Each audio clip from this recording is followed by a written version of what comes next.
What is going on, guys? Welcome back to the channel, and in this video today we're going to be going over my expectations for Halo Infinite, what I am probably going to be expecting, what I would like to be there that might not be there, and some things that we should expect after launch. I feel like I have a pretty good list in terms of things that should be there and things that are pretty reasonable from what we've seen, but let's go ahead and get right into it. Alright, so let's go ahead and start with the campaign area. I feel like the campaign, from everything that we've seen at this point, is probably going to be a 9 or a 10 out of 10. With the level design that they've showed off, the featuring of possible boss fights, and how subtle the storytelling looks so far. Overall, I'd probably put my hype at least a 10 out of 10 for the story. Now, I love Halo stories and I love Halo campaigns more than anything. I have more time in the stories than I definitely have in the multiplayer. That's how much I'm invested in these stories. I'm guessing the campaign could probably be in the ballpark of around 10 to 15 hours for a pretty casual player. But for those who want a more in-depth experience, I could definitely see this campaign being upwards of 20 to 30 hours depending on how deep you dive into these levels and look around and look at the details and things like that. And that's honestly something that really excites me because I know I'll be diving into this campaign for hundreds of hours for sure, just to make sure I've seen everything and experienced everything there is to experience, which is what I'm really excited about.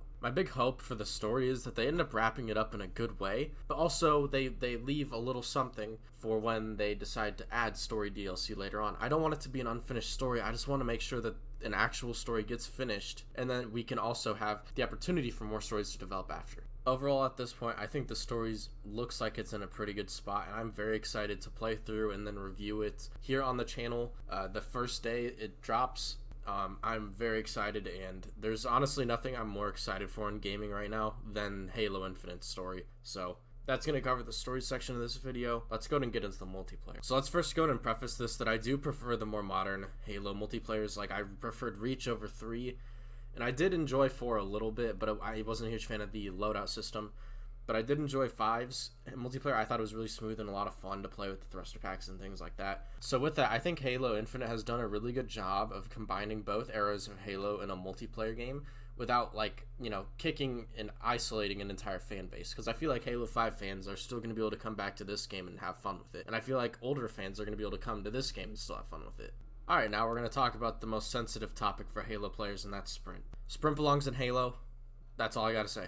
Moving on. The multiplayer weapon sandbox looks amazing, and it looks like it's going to be a lot of fun and have a lot of unique gameplay experiences. And I think this is basically a perfect combination between armor abilities for Halo Reach, which I thought were pretty okay, but basically taking the equipment approach of Halo 3 and putting it out on the map, which I do personally like that idea a lot more than actually having it as a armor ability start. I know a classic 4v4 is going to be a lot of fun. I'm not too sure how it's going to handle itself with skill-based matchmaking.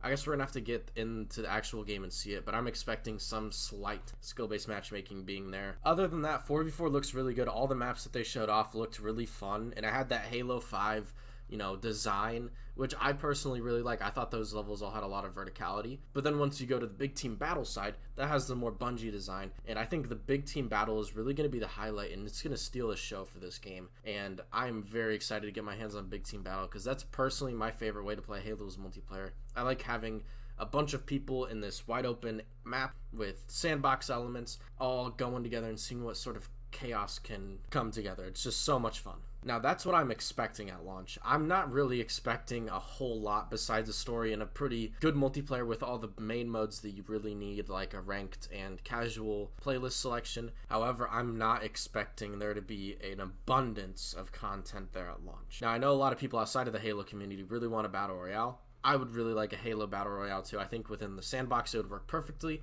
but I don't think that needs to be there at launch. I think, you know, at launch we need to have all the things there. We need the game to run properly and have no bugs, smooth game, things like that. But after launch, I definitely think in maybe 6 months, kind of like how Modern Warfare did it, drop this Battle Royale, get a big surge to the player base, and I think this game is going to steal the show in 2022. And that's all I got for this video, guys. If you did enjoy, make sure you slap like, leave a comment. We will talk in the comment section down below. With all that in mind, stay hydrated. We'll see you in the next video. Peace out, boys.